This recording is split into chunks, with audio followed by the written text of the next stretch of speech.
Hey, what's going on? It's Doug Cunnington here for The Doug Show, and I'm talking to my friend Shawna Newman. I've known her for years, although we haven't caught up very recently.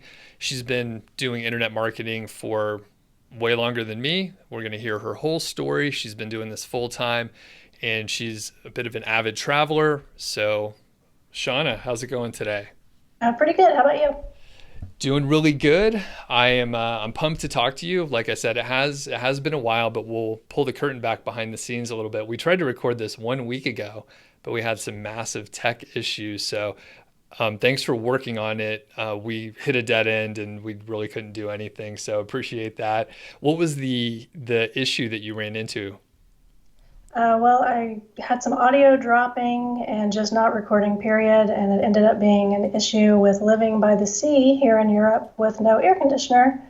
But it's all good now. So I think we're going to be okay. Very cool. And yeah, where are you located now? And you don't have to, say the neighborhood, but just, from an interest standpoint, yeah, where do you live now? I'm actually in the Netherlands, in The Hague, but I live by the sea. And I'm not even going to try to pronounce the Dutch name. But if you just look for the on Google Maps for the pier with the boardwalk in The Hague, you'll know where I live. So. All right.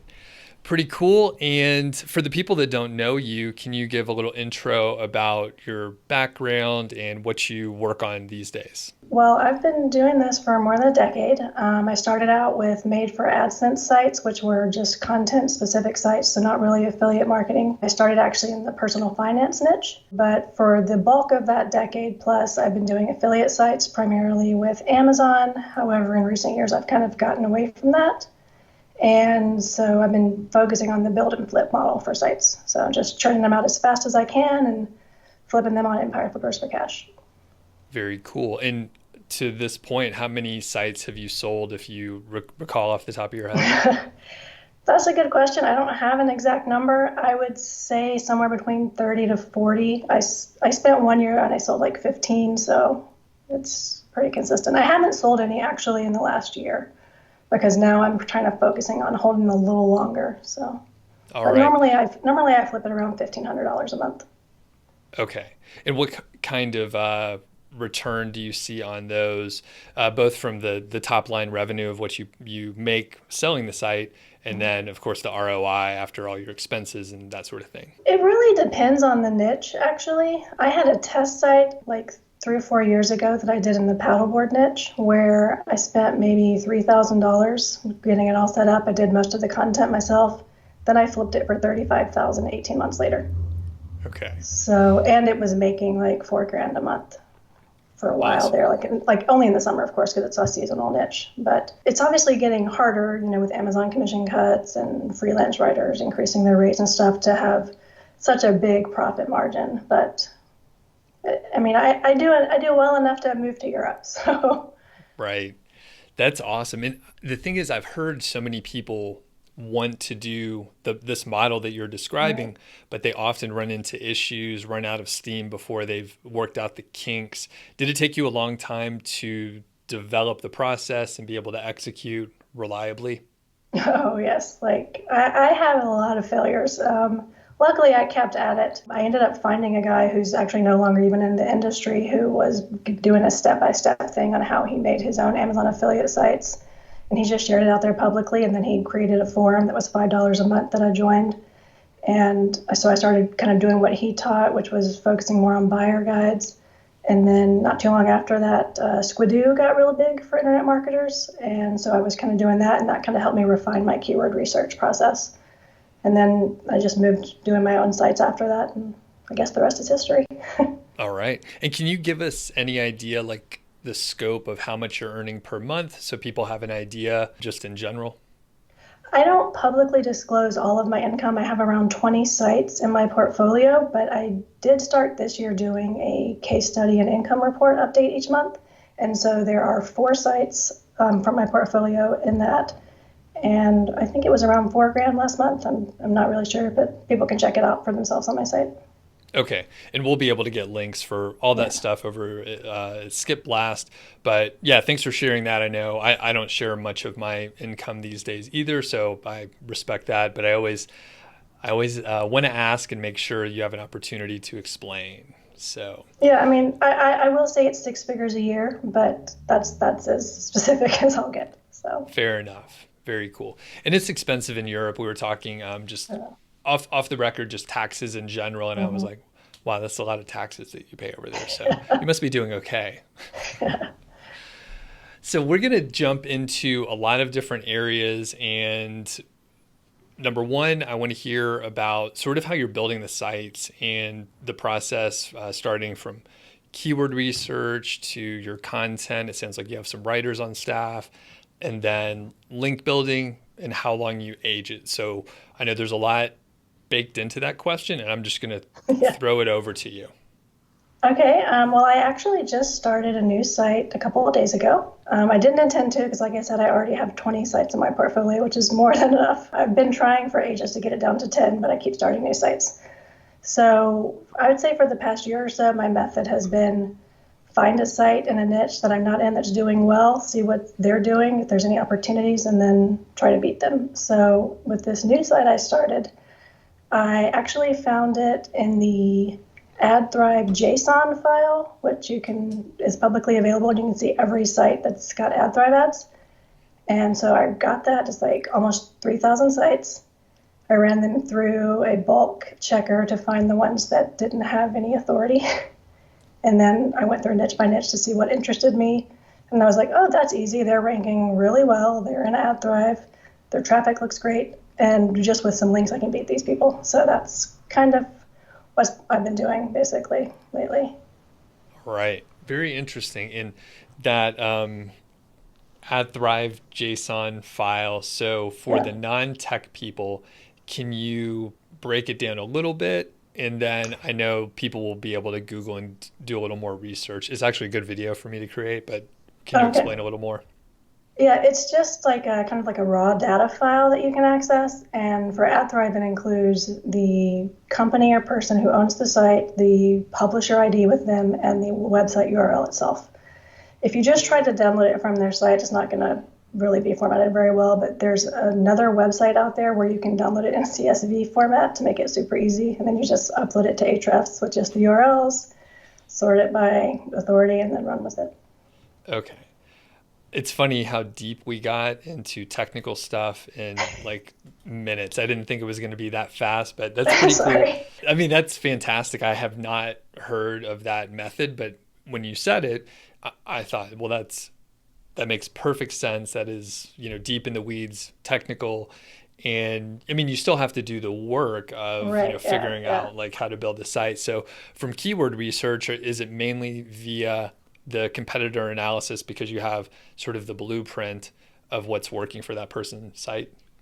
Right, yeah, so that's where I start, and that's kind of like a framework. And so, what I've been doing for the past year is once I get that framework, like I like to plan my entire site like structure out before I even start a site. So, I'll have like maybe my top level categories, and then I'll get like 100 to 150 article topics before I even start anything. Now, I start out obviously on Ahrefs, getting most of those from what the people are already ranking for. And then I see like where can I go from here? Where how can I build this out or even go deeper into whatever they've covered? So Okay. And what breakdown do you have for informational versus product reviews? And assume it really depends on how you're monetizing the site, but just in a general sense. for this new site I've started, it's actually going to be a little different for me because it's going to be 100% informational, which obviously will be good for display ads because I found it on the AdThrive list. What I found interesting though, which is why I decided to go into this particular niche, is the person who is on AdThrive that I got inspired by, they don't have any info products. They're not monetizing it any other way other than ads. And pretty much immediately I was like, well, there's definitely at least 2 info products I can create. I could probably also create a course in addition to the display ads because I'm not starting any sites these days where I can't have multiple streams of income. So Yeah, that's big for me too, especially with the digital product area where the margins are higher. So affiliates can pay, or they could pay affiliates a lot more. So that's pretty cool. Moving on to the content area, how do you get so much written? It sounds like, you come up with at least 150 topic ideas. So what's the process to get that published? well, I actually have an undergrad degree in English, and I used to be a freelance writer back when I was having no success with sites, more than a decade ago. So I write a lot of my own content, but I'm at the point where I don't have to if I don't want to. So I only write the things that interest me, and then I'll outsource the rest. Sometimes I use writer access, although after a terrible experience I had today, I'm going to stop doing that. I've been using word agents a lot lately. I've used them off and on for a few years. They're really good. They have higher rates than a lot of other affiliate marketers want to pay, but I've never had any problems with their work. I used to use Upwork, but I've kind of gotten away from that because I get better quality stuff from word agents. All right. Do they publish directly into WordPress for you, or do you do the drafting? I do it myself. I think they do offer that, though, if you want to pay more. But I'm kind of a control freak, so I'd rather do it myself. All right. Do you find that you're the bottleneck because they're able to write? There's so many more writers than Yeah, the. yeah, for sure, for sure. So how do you manage that from, you have so many sites, right? I'm just imagining the stress that I would feel personally knowing that I was the bottleneck and there's like potentially, Right. a dozen sites waiting for content from me. So how do you manage that? Well, I mean, it's actually something I constantly kind of struggle with and get stressed out about. But then I'm like, well, okay, I'll outsource it to someone and I'll let them handle it. And that doesn't last very long for me because, like I said, I'm a control freak. So I'll go back to doing it all myself. For myself, with so many sites, what I found is to kind of work on my sites as like a rotation. So, I'll start some new sites and then I'll work on them real hard for a quarter or so. Then I'll just kind of put them on the back burner to age. And then I'll move on to 5 new sites. I try to only work on 5 sites at a time. So, Okay, and that's manageable. It probably gives you some variety too. Once you get a little yeah, bored, you always have something else you can move into. Cool. exactly. Any other notable things on content, templates that you use, or the way that you format the content? The only thing that I do is before any content, whether I'm writing it or I outsource it, is I create basically an outline for it, which is going to be all of my H2s or my H3s or whatever. So if I'm outsourcing it, when I give it to a writer, I'm like, these are they're going to be your categories. Don't change them. Make each section what I tell you, and this is that way I get exactly what I want without any kind of fluff. So otherwise, you never know what you're going to get from people. Oh yeah. For link building, what's the approach to link building? I know you've seen so much in the decade. SEO moves so fast, so it's shifted to something completely different now. So how are you approaching link building at this point? I have one site that is a test site that is powered completely by PBNs and crushing it. So that obviously is still killing it for people who want to do it. My main link building is actually Haro because I'm lazy and I don't want to spend the money on paying for links. I also use Knobs, the knobs.link, which is an Australian link building agency. I use them a lot too. They're kind of like authority builders, but their prices are a little cheaper and they're a little more transparent. Like you see the URLs. So I really like using them as well. And Okay. I do some of my own outreach, but I'm lazy, like I said, and I used to have someone that I paid to do it for me, but these days it's just keeping it simple with Haro mostly. Okay. And for the PBNs, this private blog networks, for people that don't know, that's typically classified as gray hat. Google doesn't like those links, or a little riskier. How are you getting those links? Are you outsourcing it? Do you have your own network? Can you share a little bit about that? Yeah, I during the height of PBNs, I had over 200 of them in my own network. Managing them is quite a pain in the ass, as I'm sure you probably know. So what I'm doing now is I'm just renting the links from Rank Club, which used to be Diggity Links. Okay. Yep. And I didn't have a network that big. I think I had something like 100 and then 100 different sites. And then I was like, after a few penalties, I moved on. So it was too much work and I didn't feel like trying to figure it out. Well, it's also So expensive if you're making the PBNs look like real sites, so they're not going to get hit. So you've got all that content, and yeah, it's a pain in the ass.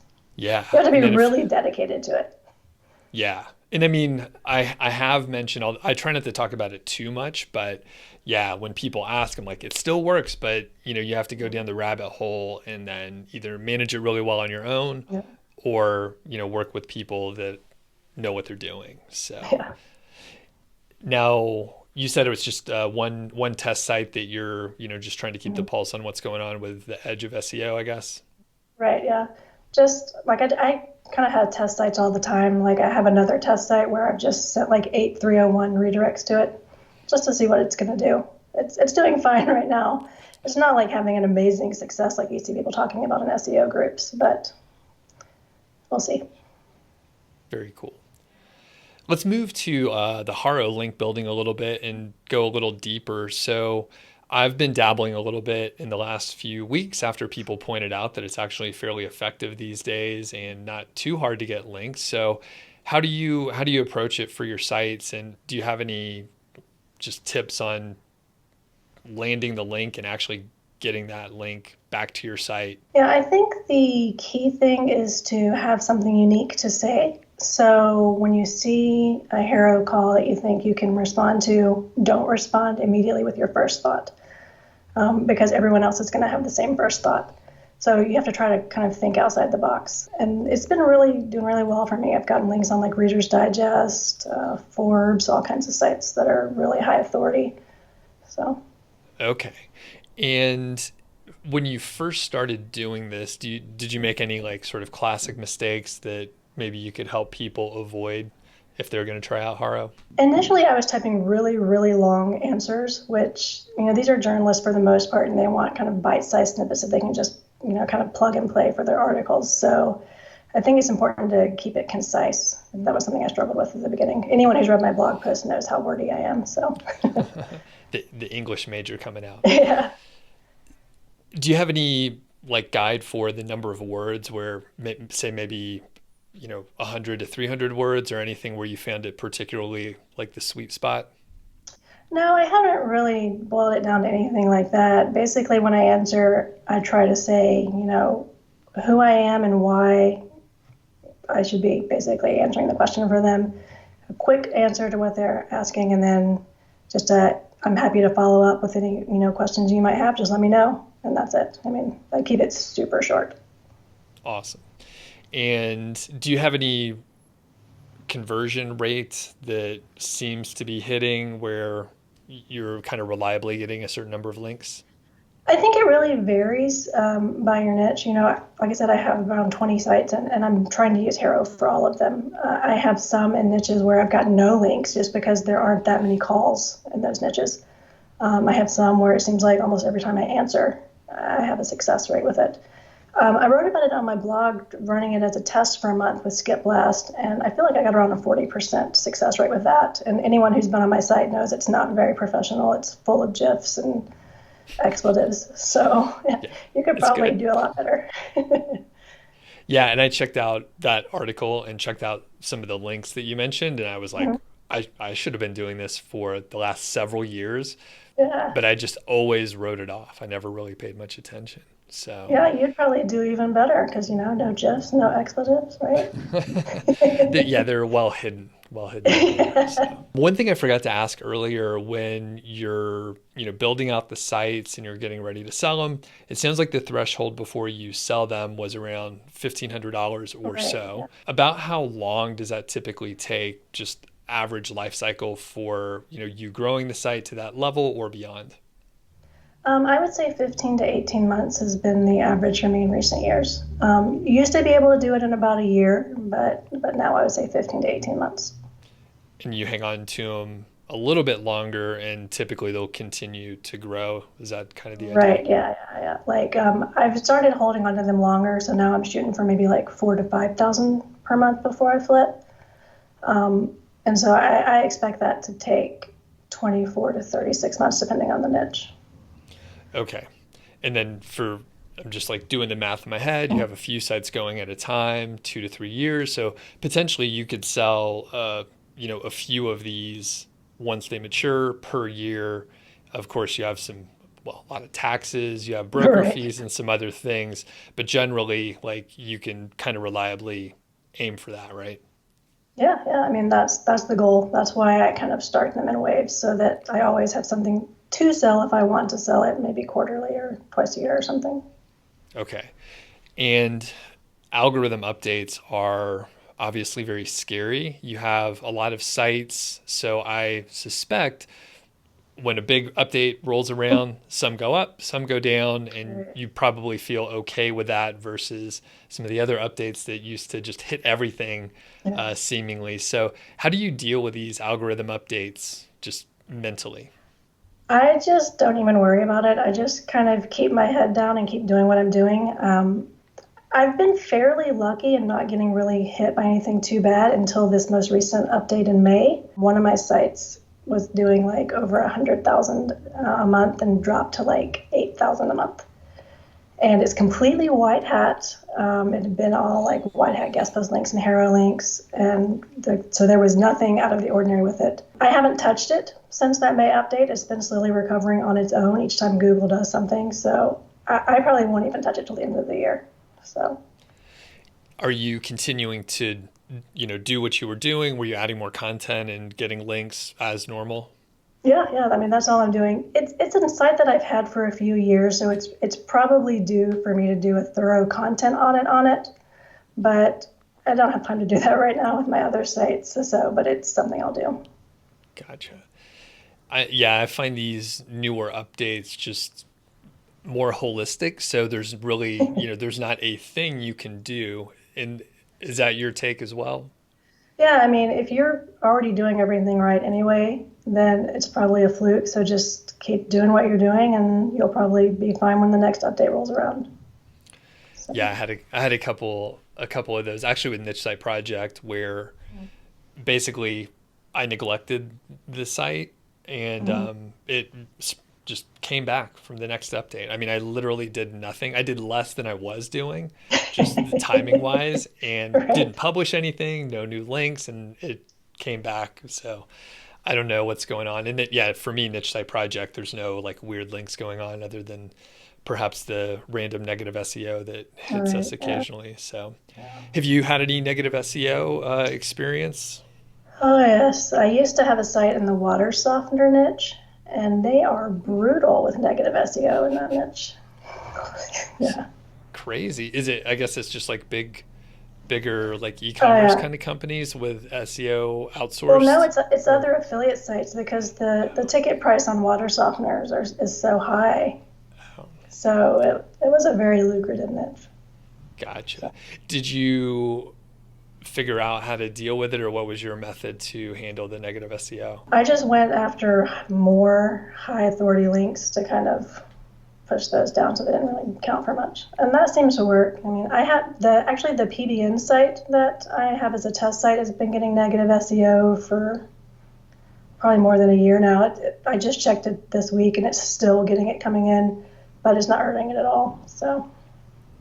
And do you try to actively disavow those links when they come in, or do you just let it be? Not for the test site because it's a test site, so I'm just kind of seeing what happens. But I actually did have a site. I used to be in the gaming niche, which I'm talking about publicly because I have a non-disclosure thing where I can't compete or whatever. And it got hit, and it didn't have hardly any links except for junk spam links. And I got a manual penalty for links, and so I had to disavow them to get back into the number one spot again. It was crazy. So. How long did it take to recover after submitting the disavow file? It was like 2 months. Yeah, it was crazy. Okay. Similar experience. It only took me 1 month, but I was spending a whole lot of time. But that's one of the reasons why I don't talk about, my sites, or revenue, other things like that, just because it's happened in the past and the risk is not worth it. Because people, I mean, there are a lot of folks that do share their sites, and I'm not sure why they don't get harder, or maybe people just particularly didn't like me. I don't know. So 2 months, and then it came back. All right. Any tips on submitting a disavow file or sorting through the mess that is all your backlinks and obtaining all the things you got to get rid of? The only thing you need to do, don't pay anybody to do it for you. Get the 7-day trial of link research tools and do their link detox. That's all you need. Like, I see people charging like $1,000 to do disavow files for you. Do not pay that money. You can do it yourself. Yeah, good tip. I didn't use that tool specifically, but I have Mm. seen it before, the detox stuff. So Yeah, it's actually great. They kind of spoof being a Google crawler, so they can see PBN links that are hidden. They can see everything with that tool. very cool. So for the websites that you're building in general, I suspect you're not using your own like name and likeness and all that stuff. So you potentially have some fake personas, some pseudonyms out Right. there. What's your approach to using those? Make it look as real as possible. Depending on the niche, it can be just setting up social profiles, or if I'm going in a niche that really needs you to look like an authority, I'll get a LinkedIn account. I'll buy the person's name.com to create a fake little like resume type website for them. And then of course I use thispersondoesnotexist.com to get a picture of somebody, because when you do Haro, they often want a picture. So I have to make it look as real as possible. Can you tell us a little about that website?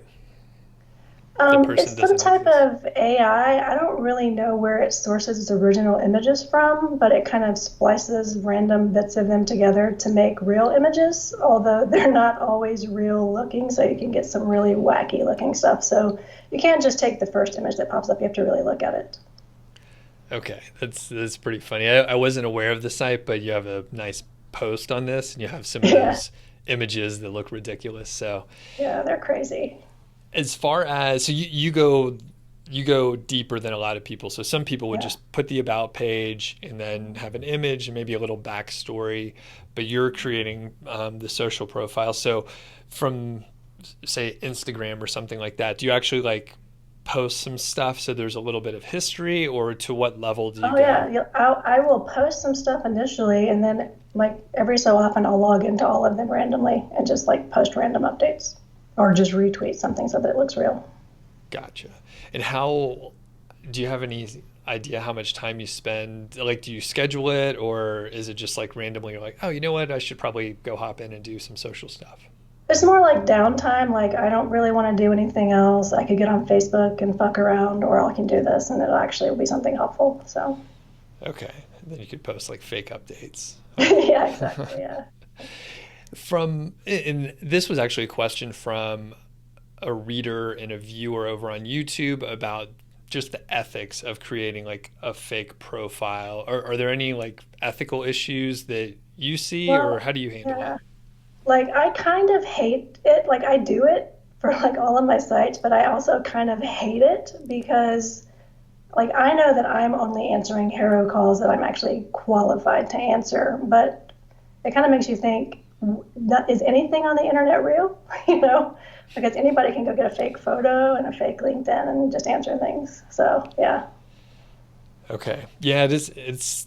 It's definitely tough, and I think the person that asked the question, I think she came from a corporate background, so she has like a professional career and needed to keep things separate, which is exactly what right, I had to do. So I struggled with it a little bit, but like you're saying, you sort of have to have something in place, otherwise, right. certain things don't quite make sense. Now, have you run into an issue where maybe you have to reveal your actual identity? Maybe you're making a payment or you're receiving a payment, and then you have to say, hey, you know what, this is not a real person. I'm using a pseudonym here.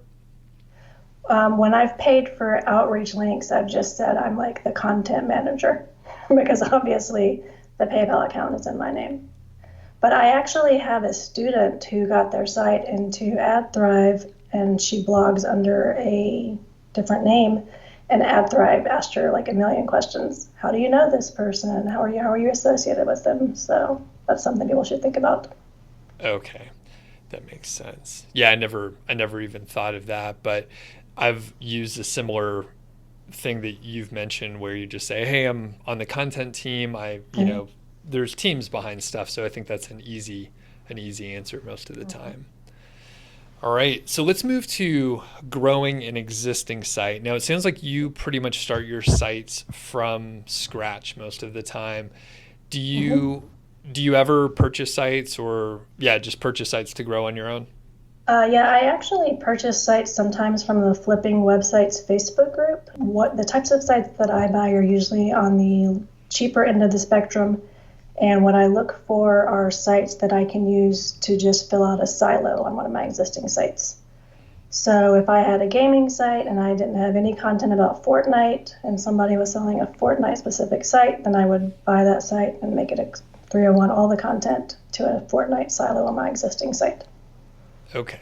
So the mechanics of that, can you describe it a little bit? So there's a site that has content, and then you're gonna 301 each one of those URLs to the new URL on your existing Right. site within a silo. So where do you do that?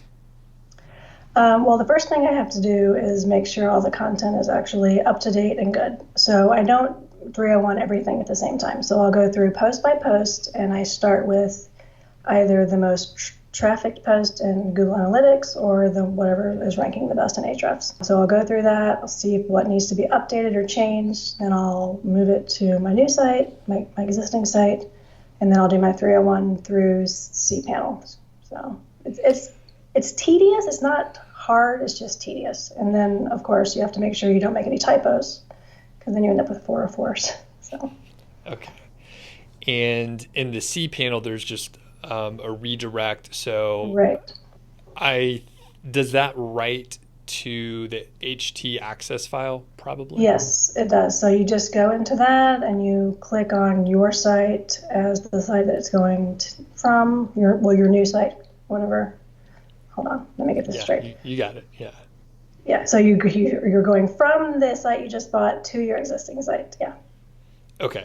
And then you would need to leave the hosting account in place for the old site, right? Because that 301 redirect needs to live somewhere in Right, it has to perpetuity. stay in the HT access file. So what I usually do is I will put the site that I've bought on the same hosting account just to make things easier. Okay. So just I'll recap. So you buy a new site that has content. This is an awesome advanced topic. I'm glad we're going so deep into this stuff. So you're buying a site that has the content.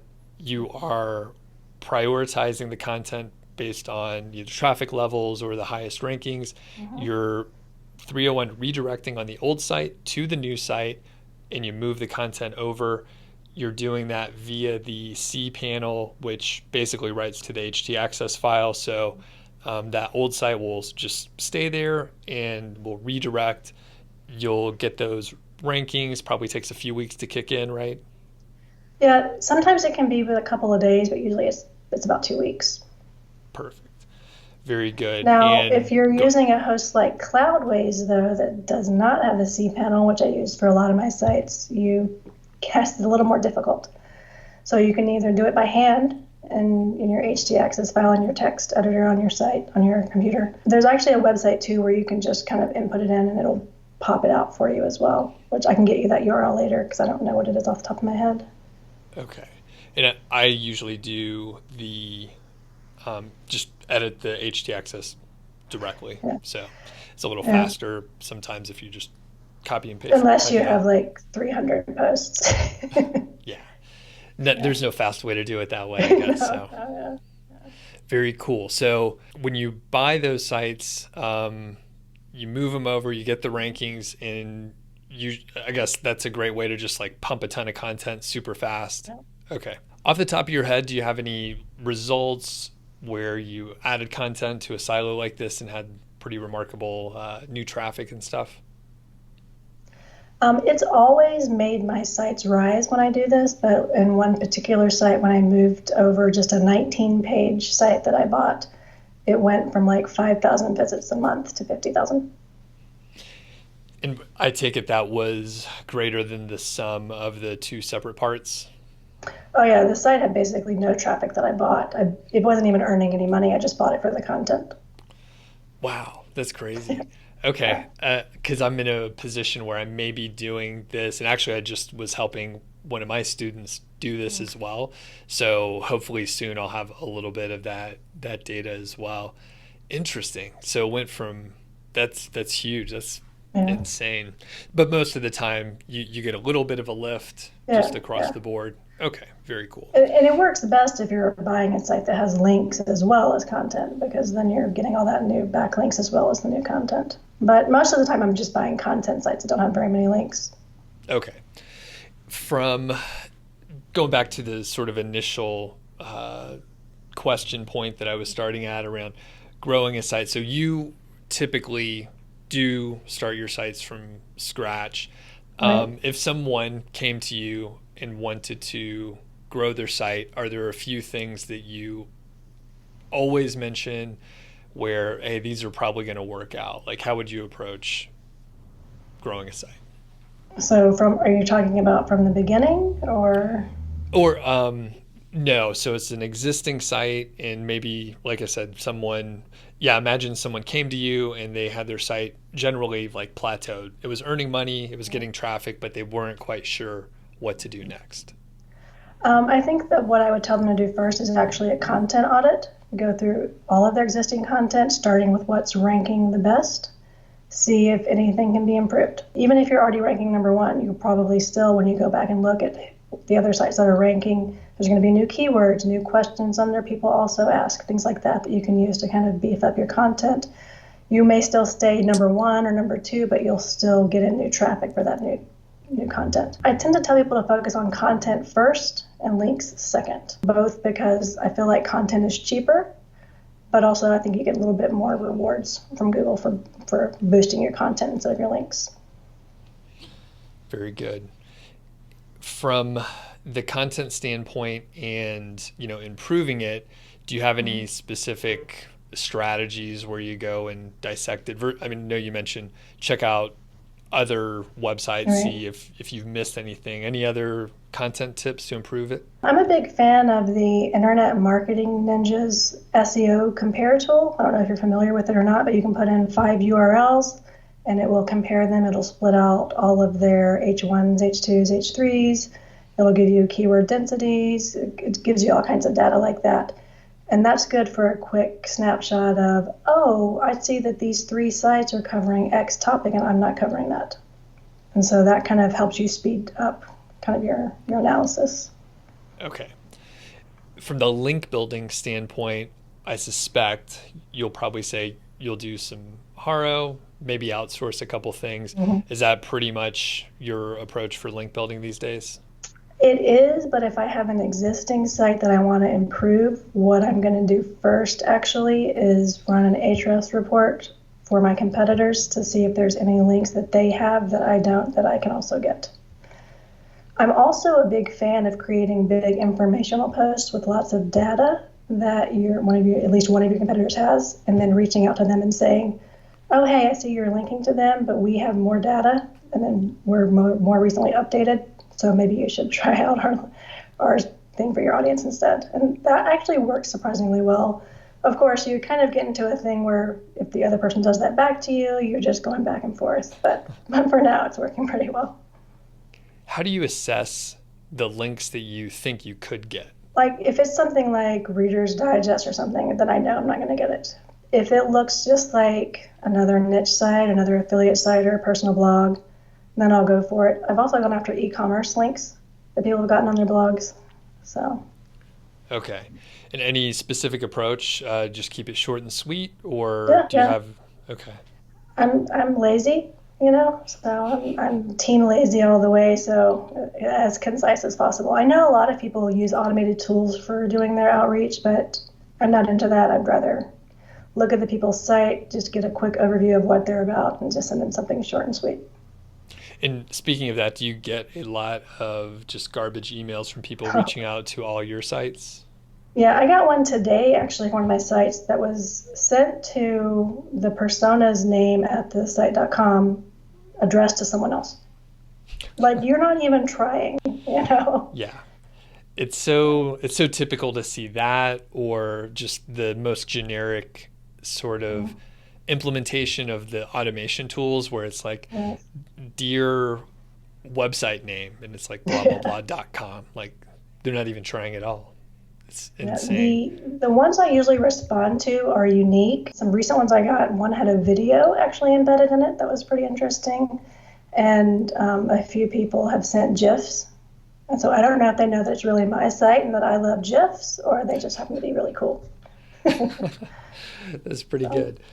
So let's move on to some of your favorite like tools and themes and just stuff that you use. You've mentioned a ton. You use a lot of tools, some that I didn't even know existed or just heard in passing. So do you want to hit some of your favorite, say like keyword research, SEO tools and stuff like that? I'm a big fan of kwfinder.com. I started using them back when they were free, like in 2012 or 2013. I use Ahrefs every single day. That's probably the only tool that I use every day. For themes, I've been using GeneratePress and Astra, the premium versions of both of those. I ran some speed tests, and GeneratePress loads a little bit faster.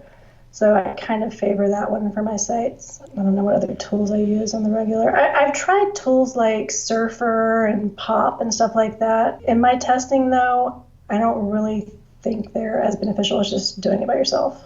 So. Okay. For the themes, what's the difference between, say, the premium version of like GeneratePress and the free one that is out there? Well, it lets you unlock more features under the customize thing. I don't know the specifics. I know that you can like change the color of the header, like the background and stuff like that. I feel like it also lets you change, like, do you want comments and category and name and date to appear? Do you want estimated reading time to appear on your post? Things like that. So Okay. it's small things. Like, I don't know that they would be essential for everyone. I like it. Okay. And it does load pretty fast. I've Yeah. tested on a couple sites just to see how quick they would load, and the vanilla versions do load pretty fast Mhm. if you don't throw on Yeah. like a page builder or anything like that. Speaking of which, do you use any page builders? Do you think the formatting and the visual aspect and design really plays a big role in your conversions or anything? I use the Elementor, the premium version of it, but I only use it to create hub pages. I like to strip the category part out of the category slug and create custom pages with all of the posts for that category. So I use Elementor, the Elementor Pro, I think is what it's called, to kind of make a really pretty page of all my posts. And the Okay. reason that I actually do that is to reduce crawl depth so that no post is more than 2 clicks from the homepage. Okay. And you use the term hub page, and Mhm. that's just sort of like the category page that you're Yeah, manually yeah. putting together. Yeah, like normally, like the default is, if you had a category of, say, video games, it would be backslash category backslash video dash games. And it would be kind of like an ugly blog listing. And so what I do is I use SEO Press plugin to strip the word category out. So it would just be domain slash video dash games, and it would just be a really nice looking thing of every video games post. Perfect. Do you use the same layout? I know you use generally the same themes for your different sites, but do you try and like customize them for variety, or do you just do this sort of the same implementation every time? I actually try to do something different on every site because I don't know if you get this, but I have people emailing me, is this your site? And so I want to make it as hard as possible for people to find my sites. So, That's a good idea. Good idea. Yeah. For WordPress plugins, do you have any sort of favorites or even ones that actually you don't like that a lot of people do use? I have more of those than I have favorite plugins. But yeah, what do you think of plugins? I use more plugins than I would like to use. I think most of my sites have around 17 to 20 because, when you do the pro version of GeneratePress, it's a plugin. You do the pro version of Elementor, it's another plugin.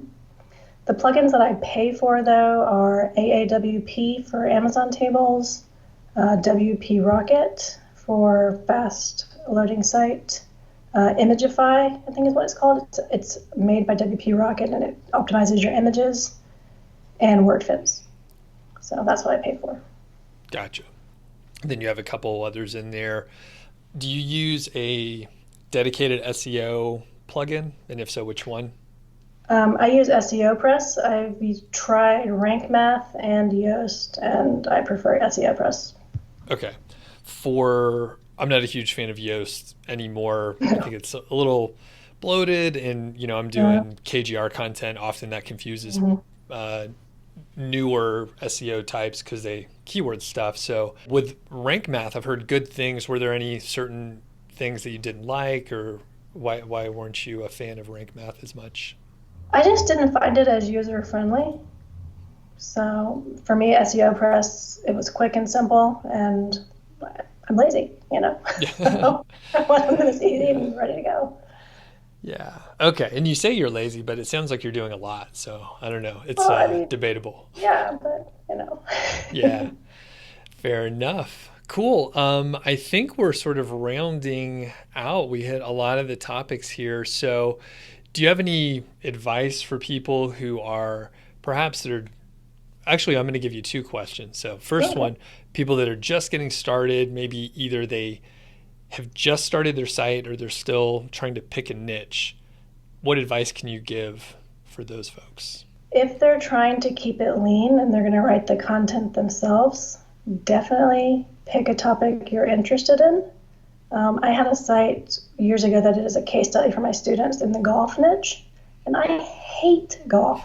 And I only picked it because I knew it was lucrative, and it was really a chore to write for. So, Okay. So pick something you're sort of interested in. For people that are, say, about 1 year in, they're making some money, they want to go full time, they want to have replacement income. Do you have any tips for them to sort of push through the dip and stick with it? well, I feel like SEO and building sites is a lot like compound interest. So it kind of very small actions kind of compound over time. So even with people who are relatively new to the journey, just keep your head down and keep, your fingers on the keyboard. And before you know it, you'll be making, big bucks before you know it.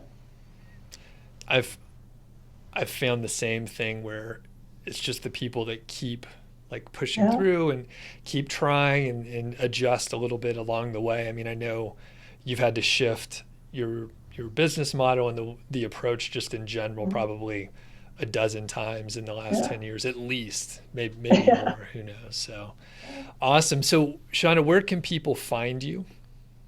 The best place is just skipblast.com. I'm on all the social channels, but I don't really talk about SEO on them much. So, Okay, cool. And just, I didn't tell you I was going to ask this, but do you have any, areas where people can work with you? Is that something that's an option for folks that wanted to, talk to you offline and connect? yeah, I offer consulting and coaching through my site, but most people who email me for it will tell you that I usually advise them to save their money and spend it on content. But I'm happy to answer any questions people have. Okay, cool. That's awesome. And Shawna, this has been great catching up, and I'm pumped that we hit all those advanced topics that, sometimes we Yeah. don't get to talk about as much. So thanks a lot. Appreciate it. Thank you. It was awesome.